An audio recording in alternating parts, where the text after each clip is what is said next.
It's my great pleasure to introduce Professor Robin Coningham. I was sitting next to him yesterday at a meeting of the World Heritage Site Coordinating Committee, and we had some visitors at the event, so we had to go around the table and say who we were. And when Robin introduced himself, he said that he wears three hats. He's got an immensely complex load of responsibilities.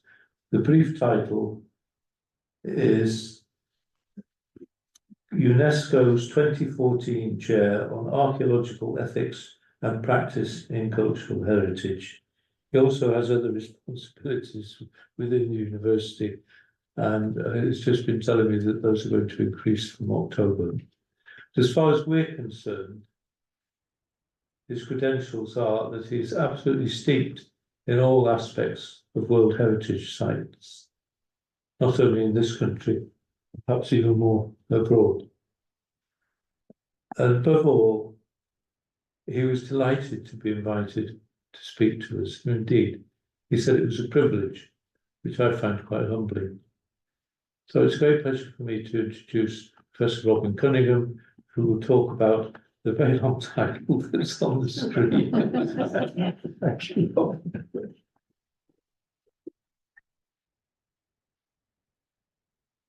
Okay, thank you very much, John, and also thank you to the audience. As you are aware, this is a convention that tomorrow is enacted, so it's going to be quite detailed in points. I will draw your attention to what I think are the key points. And then, as my title, I hope, suggests, you can think about what actually it means for you. So this is the photograph released by UNESCO. Lord Parkinson of Whitley Bay is there on the left, although you may not recognize him by his hands. On the right is the Director General of UNESCO, and this is the instrument of ratification. So that was handed over, as you can see, in March, and tomorrow it is enacted. So therefore it becomes legally binding tomorrow. And the question is, this is a major convention, as important as the UNESCO World Heritage Convention, the Paris Convention of '72. What actually does it mean? What are the implications? And what I'd like to do is take you through some of those. First of all, UNESCO World Heritage Convention is very much focused on tangible. So tangible, I took this photograph in Newcastle. You can probably recognize it there as the tracks bifurcate around the keep. That really is there to represent the physical. The physical, often the objects, those are the tangible. Down below was taken in March this year at the Heritage Festival in southern Nepal that we were working on with the government of Nepal. And Intangible very much draws from those oral traditions, performing arts, local knowledge, and traditional skills. The two are very different. The two are normally perceived of. They're licensed, they're protected in very different ways.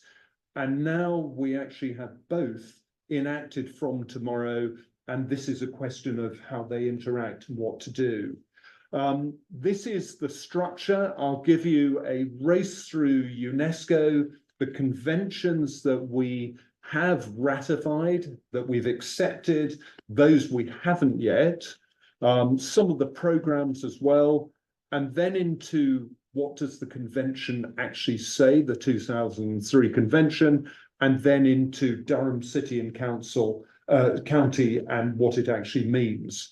UNESCO, United Nations Educational, Scientific and Cultural Organization, founded in London, 1945. So it's there to promote international cooperation in those domains. It's linked very closely to the Sustainable Development Goals, and many of these are actually delivered through the convention. Okay, so everyone, I hope, is comfortable with UNESCO. UK is a founder member, 1945 it was there, ratified that constitution, 1946. 1985 we left in the company of the US, Singapore and South Africa, and then we rejoined it in 1997 again. US left again and the US has just rejoined. Within the UK there are 33 UNESCO World Heritage Sites, of which Durham is one. There are 7 biospheres, 9 geoparks, 13 creative cities, and 30 UNESCO chairs, of which one is held here in Durham.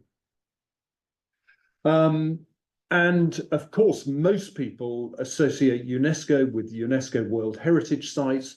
That is the 1972 convention, sometimes known as the Paris Convention, ratified relatively early, 1984.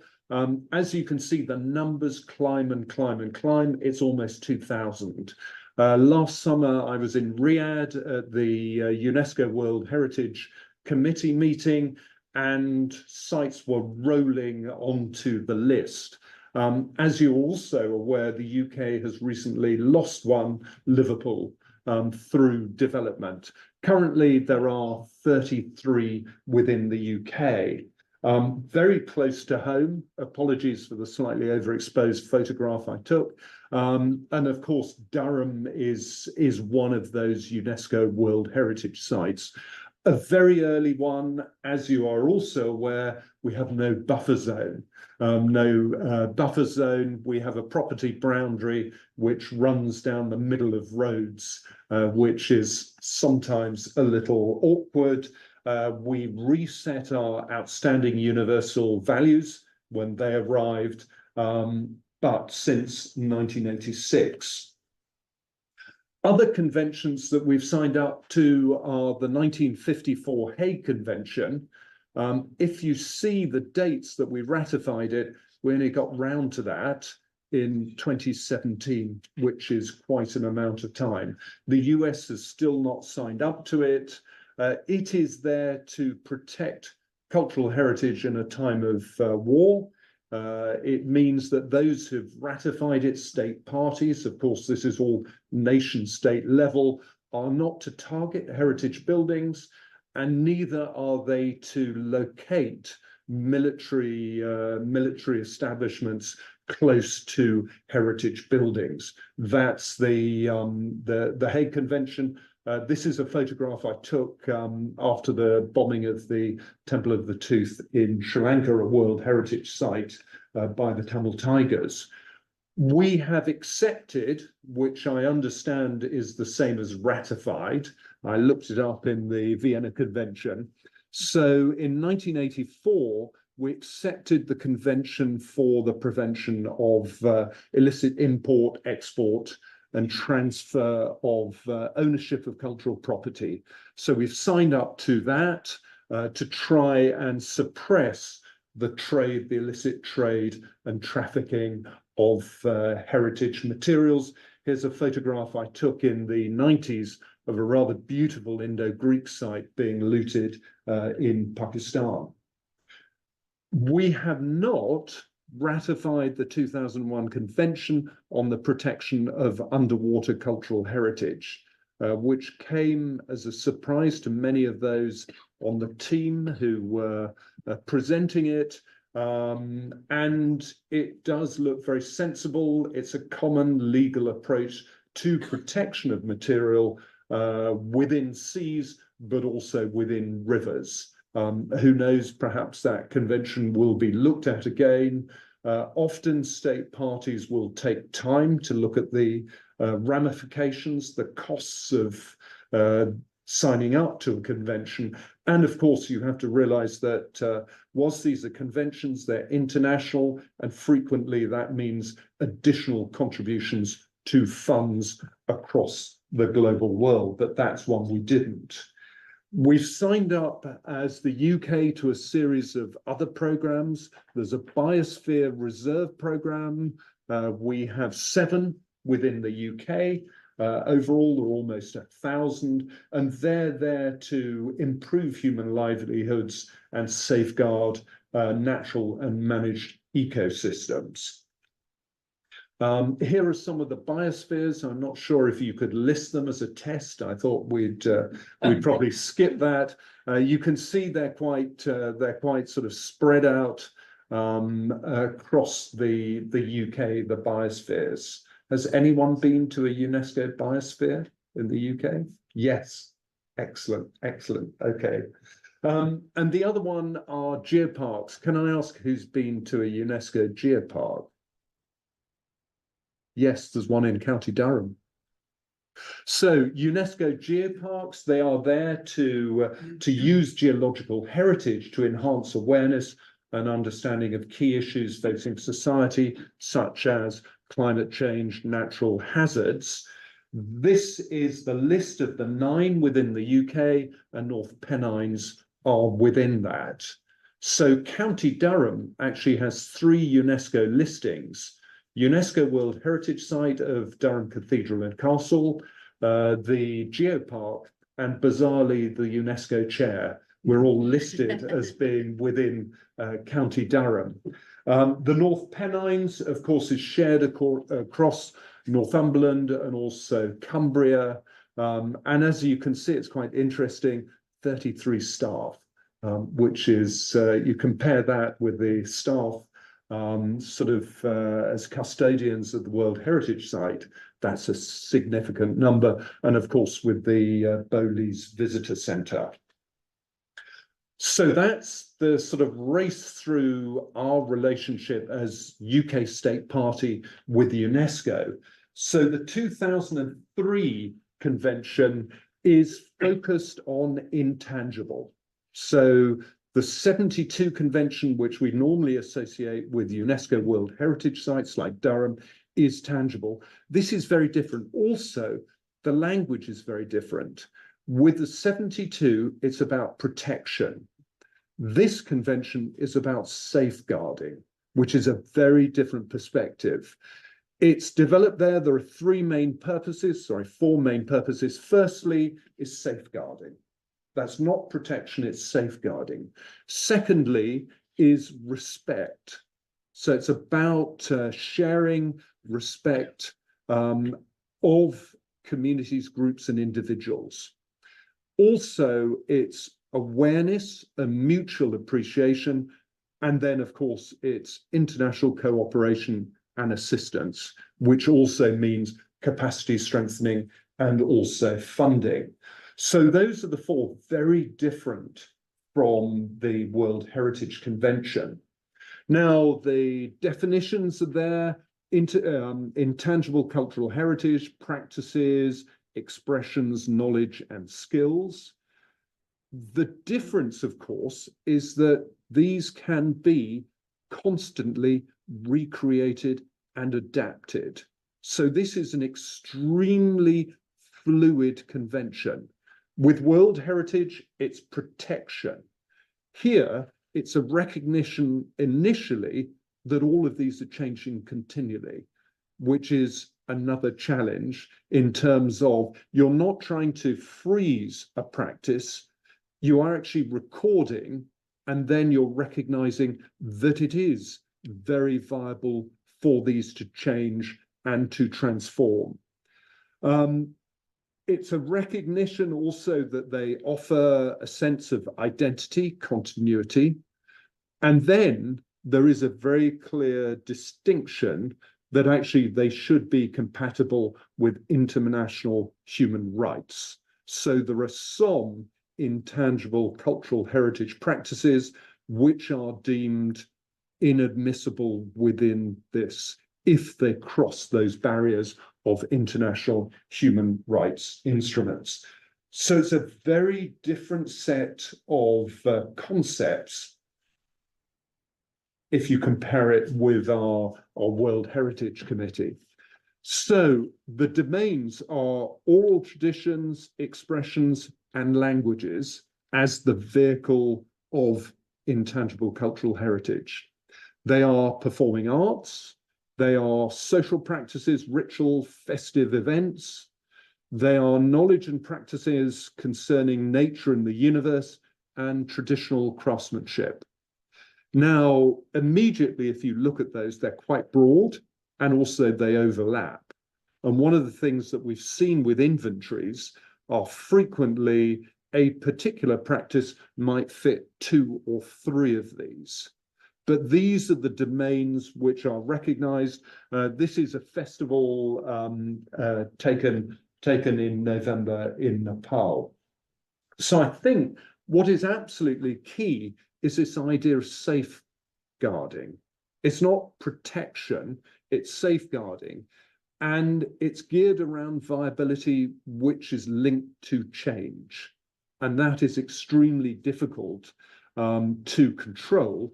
But then you begin to look into the definitions, and this is quite a heavy convention. You need to identify, document, research, preserve, protect, promote, enhance, transmit. It's got to be formally done, but also informally, and also you've got to encourage revitalization. This is a massive program. It's coming into law tomorrow. So, state parties. Okay, what is the responsibility of state parties, such as UK? So they have to ensure safeguarding. So it's their responsibility as a state to safeguard, and they have to identify and define, but in a way, unlike the World Heritage Convention, where actually it's quite top down, and any decision for listing is straight up the line and a decision made. This actually is from the communities, doesn't actually define what communities ever are, but groups and individuals bottom up. So it's a very, very different convention again. The state party should create inventories. So it's quite clear, 1 or more inventories, and the inventories need to be updated, and then those submitted to a safeguarding committee in Paris. So you can see it's really quite a heavy load of responsibility. There needs to be a general policy on intangible cultural heritage. It needs to be brought into planning processes. We've heard a lot tonight about planning processes. It's meant to be brought in line with planning processes. There's meant to be a competent body identified. There also, as you can see, need to be scientific, technical, artistic studies, research methodologies, and also the creation of a list in danger as well. So again, when one ratifies one of these conventions, they come with a series of quite heavy implications. So other measures, you can see legal, technical, administrative, and of course, financial. You need to create institutions for training in the management, how to manage intangible cultural heritage. You need to ensure access, but not to smother. And then you need to create documentation centers and create access to them. So again, this is a massive, as you would expect, convention. This is just a page on awareness. So you need to create awareness programs for the general public, particularly youth. For those involved in those practices, you need to create non-formal means of transmitting knowledge, which I'm an academic, I have no idea what that is.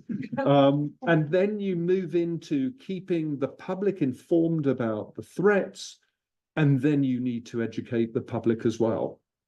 all of this by tomorrow.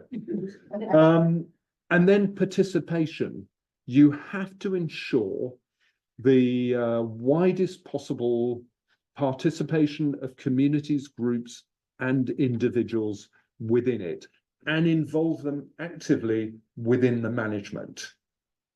So for those of you who have interacted with the UNESCO World Heritage Convention, the 72 Convention, the World Heritage Site, this is a very, very different convention. So that's for the nation state, that's for the UK. In Paris, they have an intergovernmental committee on safeguarding. They have a list of heritage in need of urgent safeguarding. They have, what's interesting, it's called a representative list, which is an international representative list. So this is unlike the UNESCO World Heritage List, which is where you list the exceptional. This is showcasing a few. And then you need a register of good safeguarding practices, and then, of course, a fund. Currently, there are 145 countries signed up to the convention, and there are 730 elements recorded on that. So, what does this practically mean? 2015, Republic of Ireland signed up to the convention. They, first of all, which is what you're meant to do, created a national inventory. So they have a national inventory, 87 items are on the national inventory. Of those, they have selected for the international representative list this group of 4. And you can see it's very steady, it's very slow, it's meant to be a low number, and these are meant to be showcases. Some of them, such as falconry, was shared with a number of other member states, particularly in the Middle East, where falconry is also shared. So that was put forward as a group collection. So the aim is to keep them low. This is the selection. So you can see some of them have 15 in the domain, some 22, some 25, but also they're shared across them. Some of them, for example, beekeeping, traditional music, holy wells, and then also cant, Romany language. So the set there is 87. So they've already embarked on this course. Now, they very helpfully have also created an application form, because this is key to it. This is meant to be the individual, the community fills in the form, submits it, the form is checked, it goes up onto the inventory. In a way, it's that simple.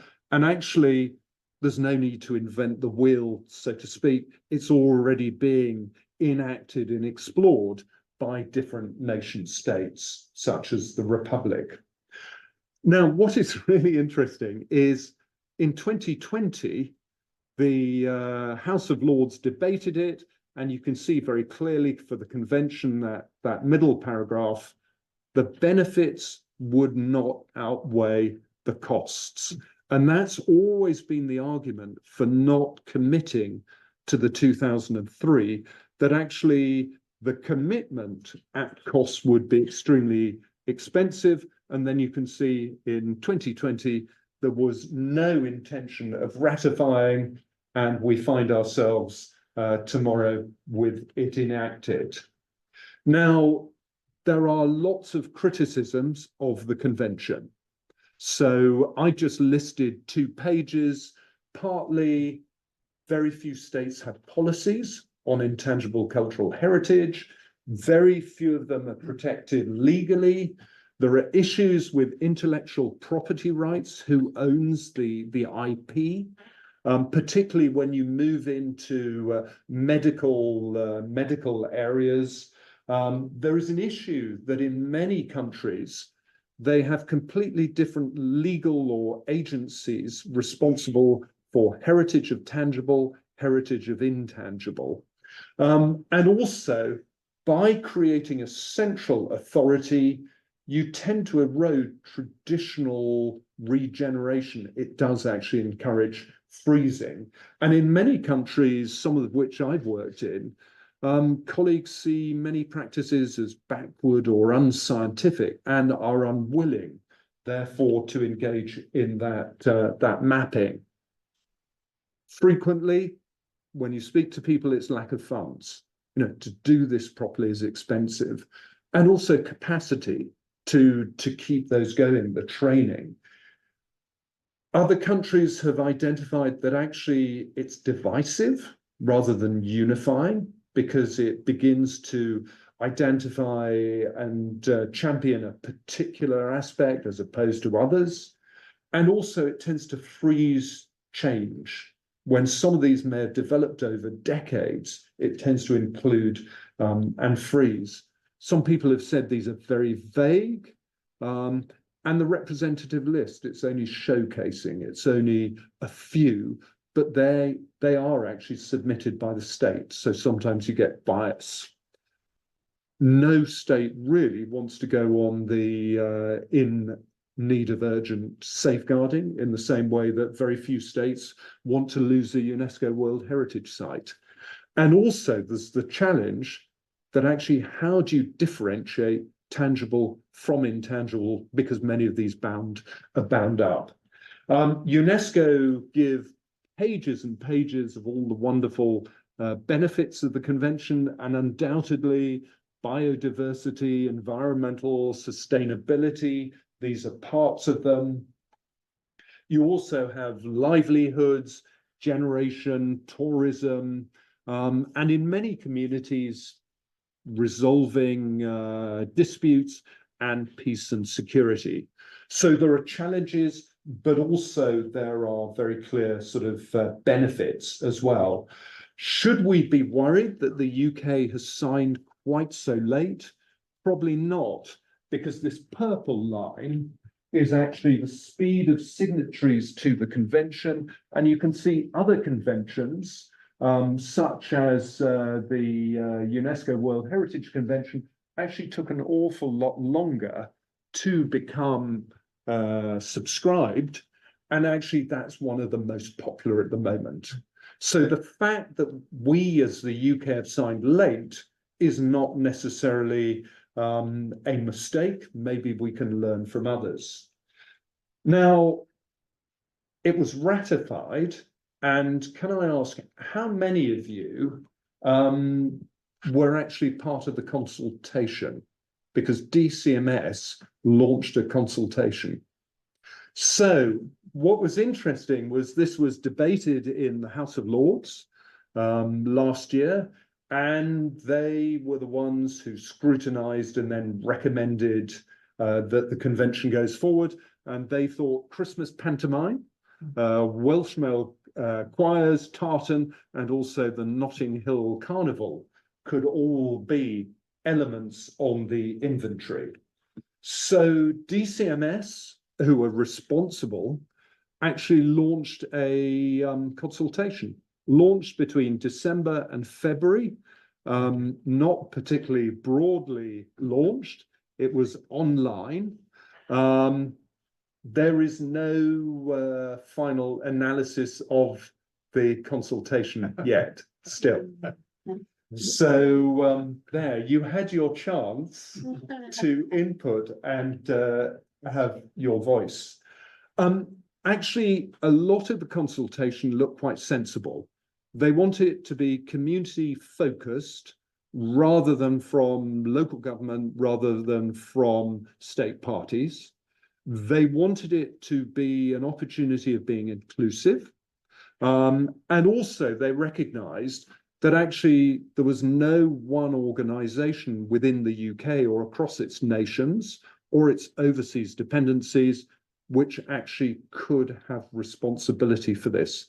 So basically recognized there is no real agency that could do this. So what they wondered was actually creating inventories for each of the nations and also for participating overseas territories and crown dependencies. They also recommended that those inventories would all be grouped together into a UK-wide one, but communities, groups, and individuals were to submit these. So that was consultation. They also recommended that they would create a safeguarding committee, which would be heavily populated by community representation. And then they put in this fascinating word, which was ratifying does not automatically place any additional burden, duty, obligation on policymakers or funders. But the question is, how on earth then do you meet the convention with all of those articles without additional burden? But that was their statement. So they also put within the consultation a suggestion not to go for the representative list in Paris as a top priority, but to actually build on the individual inventories rather than going for that, because they were aware that actually that's more of a, shall I say it, a beauty contest with a few, and they were more interested in collecting more broadly. And also, they were only really prepared to consider issues of safeguarding, urgent safeguarding, after the list was being created. So actually, in terms of the consultation, it was quite sensible. They also suggested that the list should draw on existing lists. One of those, have you come across the red list of endangered crafts compiled by Heritage Crafts? Nor had I until last week.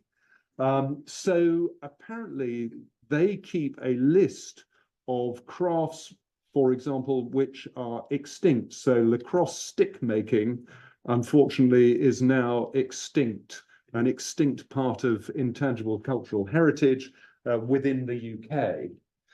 They also include a list of critically endangered, such as Sussex trug making, and then also endangered as well. So the suggestion is that these sorts of lists should be used as a basis to create the others. They've got lists and lists of it. I'll show a slide of the address later.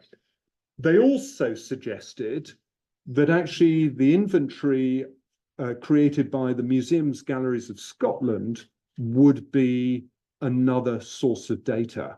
Now, in 2015, actually Museums in Scotland started this, which is a wiki-based set for recording intangible cultural heritage.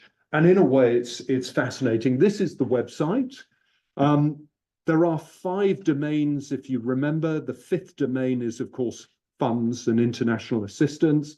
So they've slightly summarized them as beliefs, crafts, customs and rituals, and dance. And they opened up this and they invited communities, groups, and individuals to suggest. So, for example, some of these may look quite tangible, like this one, but this is an intangible cultural heritage belief. And what's quite interesting is in the inventories, actually, most of these are blank, unknown.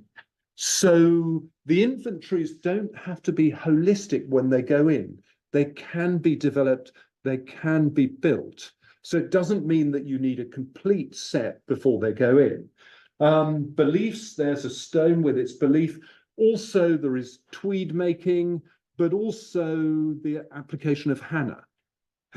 So it's interesting that this is geared towards both diaspora communities, but also other communities as well. So again, it's meant to be inclusive. Customs and rituals, they include the Burns Supper. And then in terms of dance, they include the Edinburgh Fringe Festival.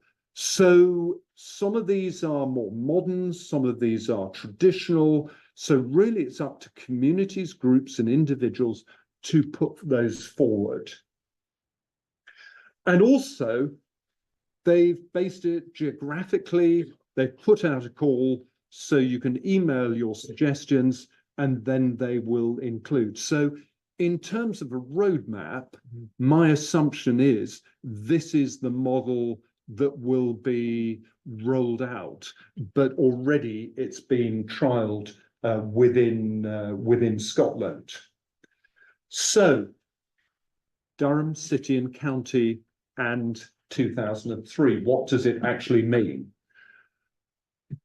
First of all, does anyone care about this? And if so, why?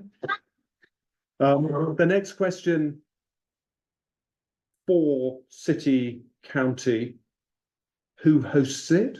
Does anyone host it? Who hosts it and why? Who applies? How do they apply? Who decides on whether it's included or not? And what's interesting, it allows duplicates. Now, with the World Heritage Convention, everything has to be unique. It has to have outstanding universal values. With this, actually, it can be duplicates which are geographically sort of differentiated. Who maintains it? These inventories? What's the scale? Is there an opportunity for Durham City, Durham County, the Northeast within the new Mayor's Authority? And also, what are the timings? Tomorrow it's enacted. Does that mean we should all be out there creating inventories or not? So, communities and practitioners, they should care if they want it listed. The host, I think, comes back to as well the scale. Is it City of Durham Trust? Is it another activity that you can take on? Is it Red Hills? Is it the university? Is it the county council? Or is it the Northeastern group? So those are some of the questions. And also at the bottom, it's the timing. You know, DCMS have done the consultation. Does one wait, or does one start planning now for an inventory? What would an inventory look like? Could you model it, for example, like the Scottish one, geographically, the different jurisdictions of the Northeast? Those are some of the questions. And also, actually, if you think about it, the heritage asset, the local heritage asset activity, which I'm assuming City of Durham Trust was involved in, created a list of 340 tangible heritage assets.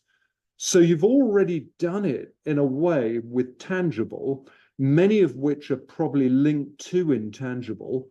So it's not as if actually the local initiatives are a complete sort of new wheel, new approach. So there are ways in which actually some of the intangible cultural heritage could perhaps reinforce a local sense of local character and distinctiveness, and again play into planning and regulation as well. There's an example that's been undertaken quite recently in County Durham. So, what would you list? What would you include on the inventory? Please. Miners Gala, the banners produced by the various mining communities. Absolutely, yes. And the fact that new banners are made are within that revitalisation. There were things like the women issue banners that were produced, not necessarily just mining, but there's a wider creation of banners as well. Yep, absolutely. So, Miners Gala. Football chants. Football chants, Yeah, yes. if you listen in one part of the region, you get not only a distinctive accent, yes, but also what the target is, what the message is, and so on. Not just about how horrible the referee is. You know, I think that's it's a dynamic thing. It can't just be boxed and said, right, that's it. Yes. It will change. Yes. But I think it's, you know, it's intangible, but part of the culture. Excellent. I think if my wife were here, Yes. she would say quilt making. Yeah, Okay. Quilt making. Yes.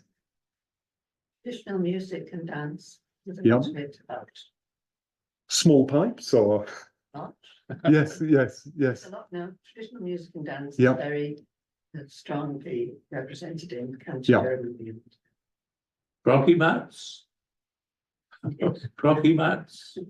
I'm a southerner. That's you found me out. That's the quilts that you can walk on. Yeah, I think a lot of those traditions were we talked earlier were represented groups who followed them and preserved them, were represented in many of the community centres and communities within the city and Durham. And with the demise of those community centres, a lot of the traditions have gone, and that's generally been through planning and lack of funding. Yeah. Yeah. Pigeon fancy. Out of Beamish, yeah. Yes. No, this is. I came up with a sort of an immediate list. So I'm glad that Miners Gala. I had Miners Gala. I had brass bands, which in a way are one of those elements that straddle both tangible and intangible in terms of the bandstands, which are, some of them are preserved, but some of them are steadily being eroded.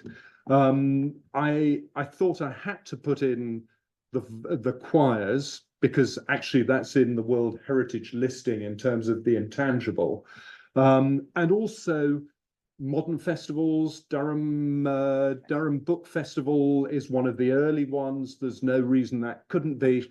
And it was just thinking, actually, could one start doing a list?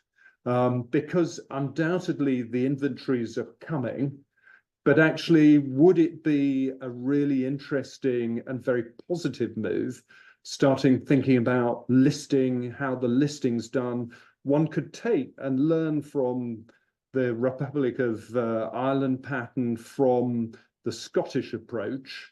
It could all be in a similar system as the Scottish one. Not every element needs to be filled, but it just struck us that tomorrow it's enacted.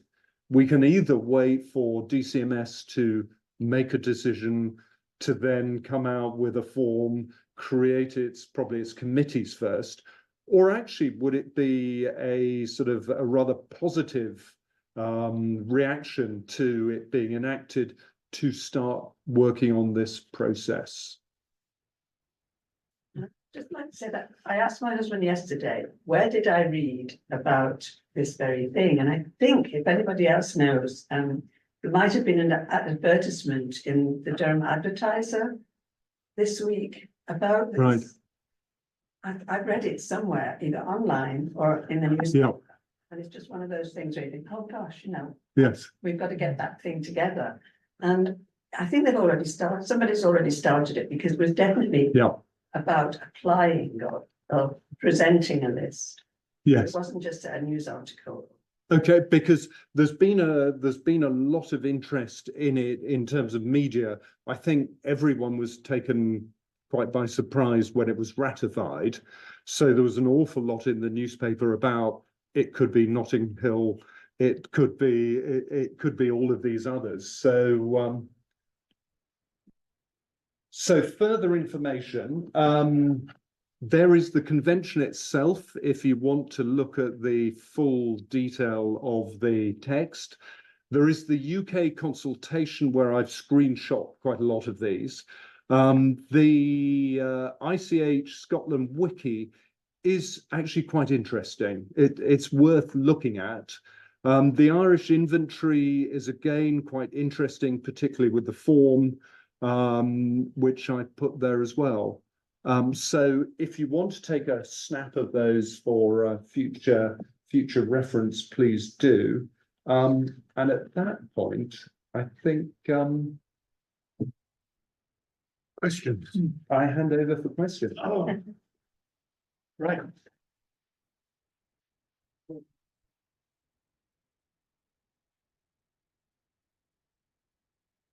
I think actually Robin's already answered many of the questions people will have, but it's a chance to put any question you like. I've got one, but I'm going to save it. Go on. Any questions? What do you think changed their mind? You said that, you know, the disbenefits outweighed the benefits. They weren't going to do it, and then all of a sudden they have. So what changed so quickly? From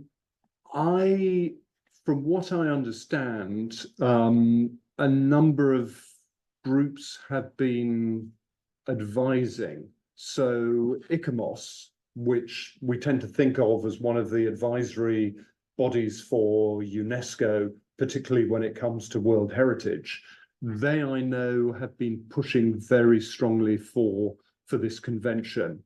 And then also, I think there is general recognition that the convention doesn't have to be as expensive.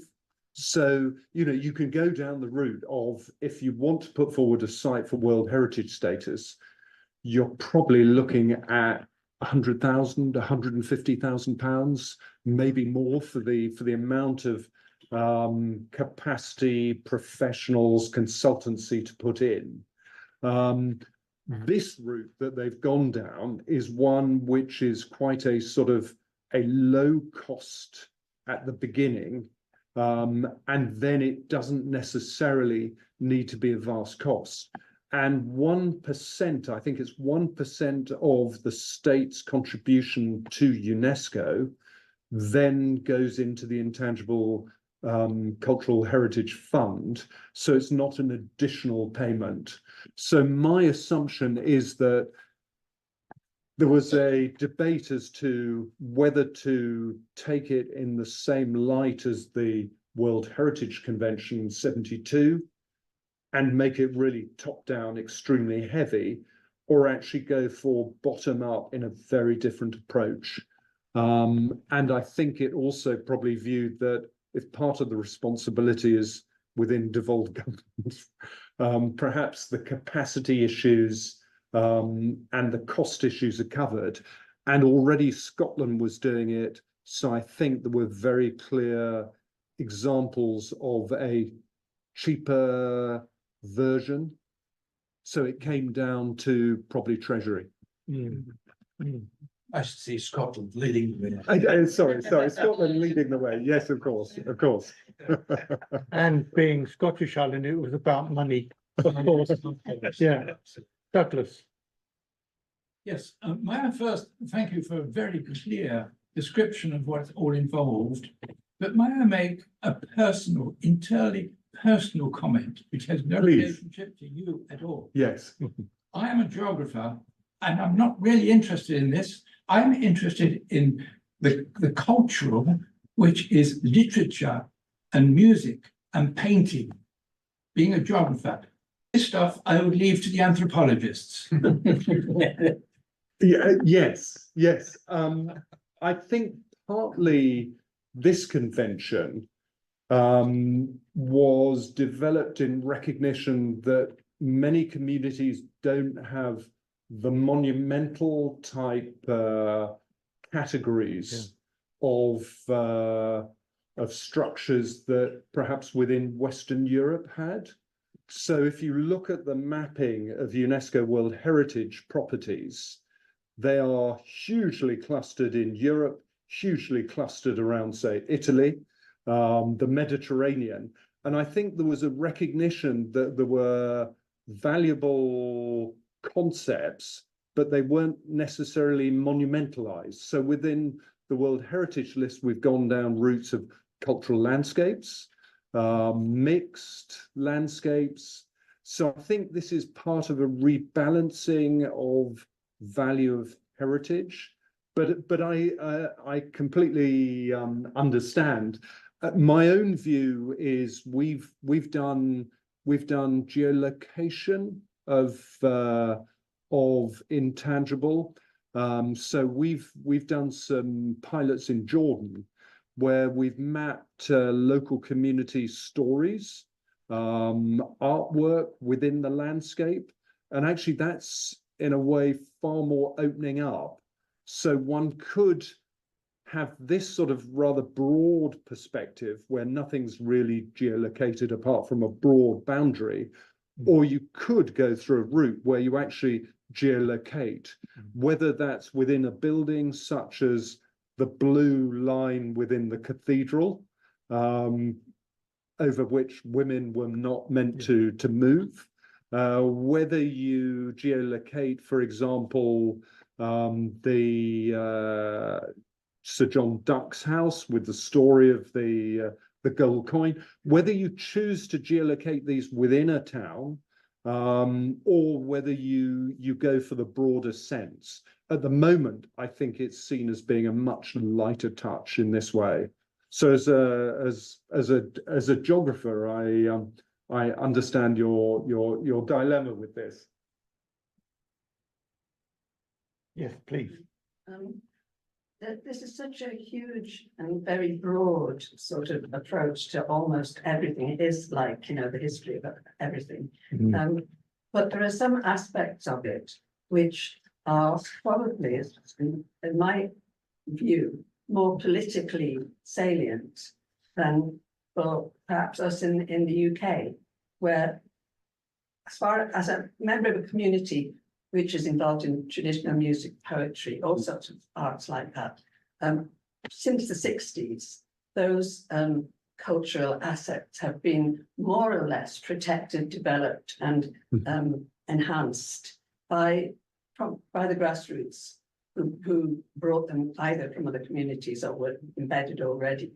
But there are certain aspects of cultural life. One of the points that you made was the beliefs, cultural beliefs, and their relationship with nature, which, to my mind, brought to mind ethnic communities in places like the Amazon, whose very existence is being threatened by development.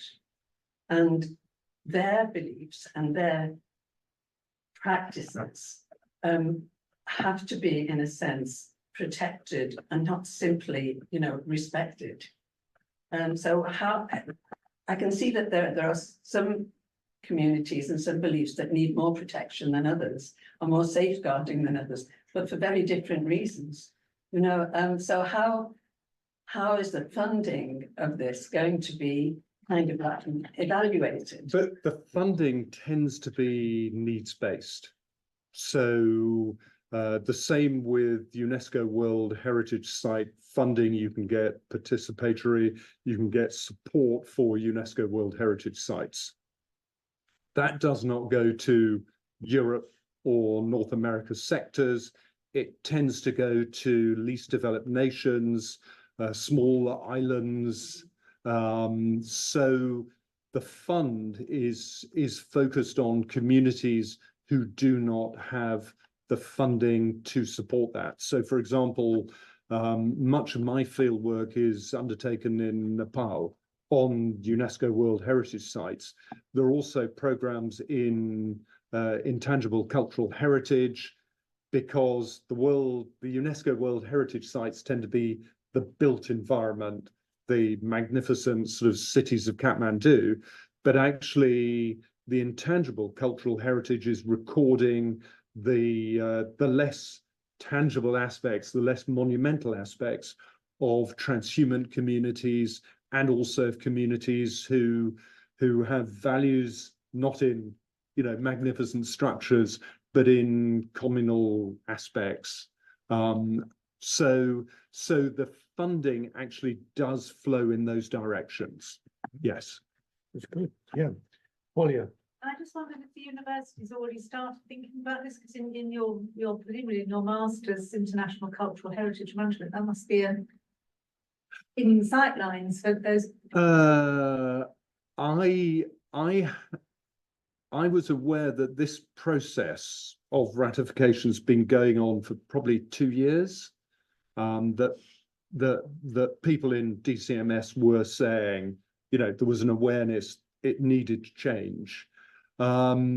We teach it. We have had 1 or 2 student placements, but in a way, it's quite clear this is meant to be driven by communities, groups, and individuals, rather than a top down. So in a way, we are, you know, we often will give technical support, we will give advice, but actually the intention is not that we will do it for others, but we will help the capacity for it. So that's been our perspective overall.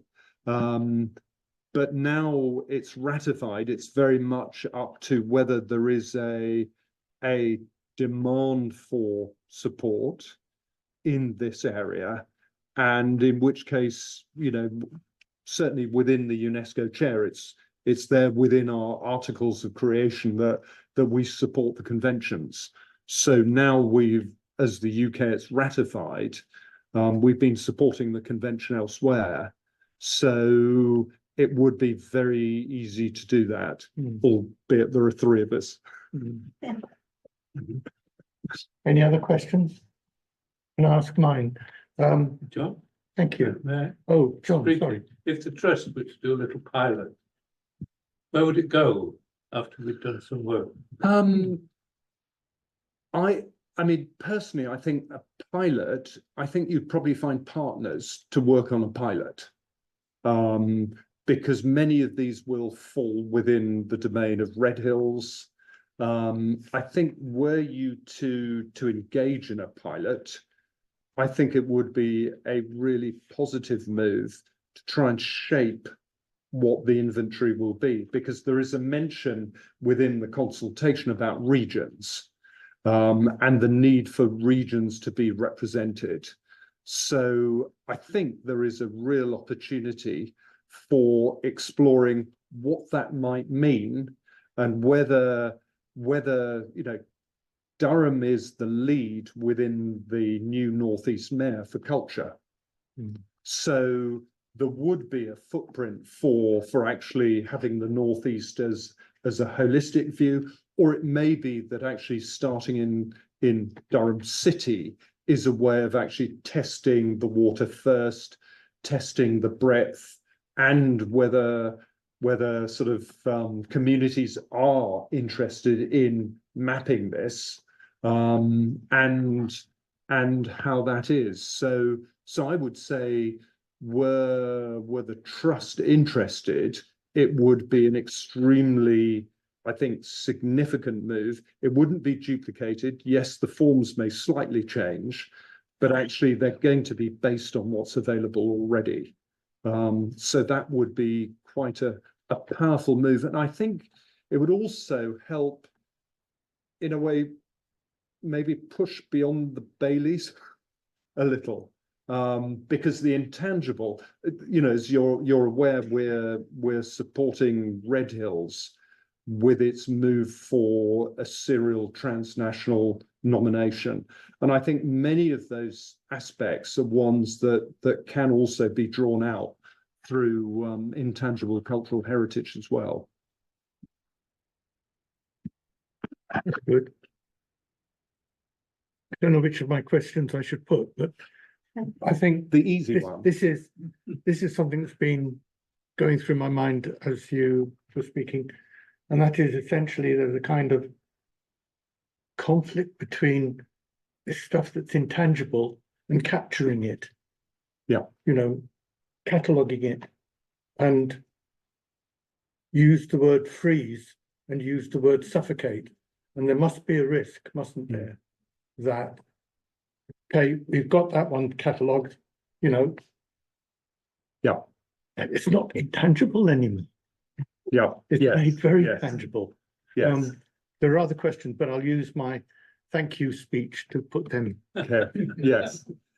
Yes. I mean, that is one of the greatest risks, that the moment you record, you in a way inhibit development. Yeah. But and also it means younger generations cannot slightly adapt it to changing circumstances or technologies. You know, I have a collection of prayer wheels at home. And what's really fun is that now you can get solar paneled prayer wheels with solar panels, so they just flick round. So, you know, traditionally they were either powered by hand or powered by water or wind. So in a way, you know, the transmission must change. I think the view is that that they are there as part of a process of identifying what is in need of safeguarding and what will actually develop and change on its own. But there is that real risk, and I think the more central and heavy-handed it, and in a way, World Heritage has had that same battle with Venice Charter, Nara Charter, in terms of what does protection mean? Can you have reconstruction as part of the OUVs, etc.? And it's one of those tensions that the moment you record, it freezes, it inhibits. Which is why I think you are so right to emphasize the word safeguarding. Yes. Right. Any more questions? Any? If not, I don't know how to thank you. That was an extraordinary breadth of coverage. I don't think we could have had a better guide, frankly, to what is such a profoundly important thing for what I regard as, you know, civilized society, that you capture these so varied ways in which people find life and community and so on. I think you raise as many questions as one could possibly put, that I feel like writing to you, but I know you're rather busy. I was going to ask you about the thing you were doing years ago, you may still be doing, which is trying to stop people putting buildings in Nepal on top of stuff that had been exposed by earthquakes. And you had 6 weeks, you know. So this man's a miracle worker as well. But I do want to thank you greatly, Robin, for the great introduction you've given us to what starts tomorrow. And I think we all need to make sure it isn't owned by some corporate body, but is actually a community-based thing that can feed into processes like planning, which would, I think Sue will relate to this, could actually change the way planning policy measures what matters in a community it's about to change, with redevelopment, with new facilities or whatever. I think it could be incredibly important in the planning sphere. So, Robin, thank you very, very much indeed.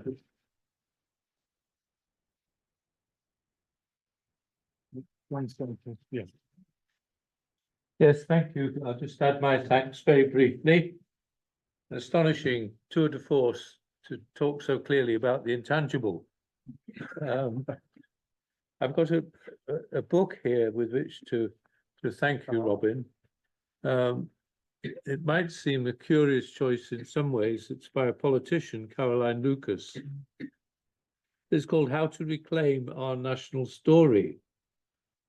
And although obviously there is a political thread running through it, Douglas mentioned literature. She appeals to the long tradition of English literature to illustrate the notion of, or the changing notion of, Englishness and the place of England in Britain or the United Kingdom, however you look at it. So I hope you find it of interest as another approach to an area of the intangible. Thank you very much. Thank you. Thank you very much. Thank you. Thank you. Thank you. Thank you. Thanks all very much indeed. I didn't mention, of course, it could include allotments. Yes, yes. Actually, Which is where the pigeons are. wow. Usually. I didn't